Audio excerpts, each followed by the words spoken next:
What is a belief that you've had that you now don't believe? Oh, I love that. A strongly held belief. I'm going to actually put a little bit more weight on it. Yeah. A strongly held belief that you now have reflected on and you don't believe. I'll give you one that I actually wrote about. It's funny, sometimes you go back to your old blog posts and say, oh my gosh, I don't believe that anymore. There's a school of thought which I totally bought into because it's very conventional wisdom, and I've kind of come around, which said that the most important thing in building a business is hiring more sales reps continuously.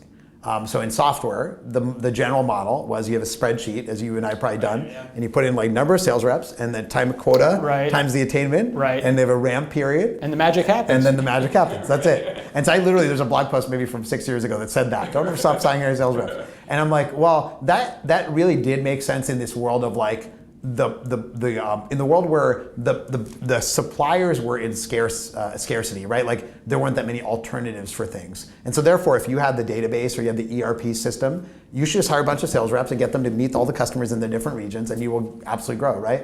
But in the world where the buyer has a lot of the power, having more sales reps is absolutely important, but it's not really the only thing anymore. It ends up being a lot more about obviously your customers being successful, being advocates, the reviews online of your software, all these other things. Now, do you still need to hire sales reps? For sure, you still need them. But it's not always the causal factor in the model. Just because you hire more sales reps doesn't mean everything else works like magic.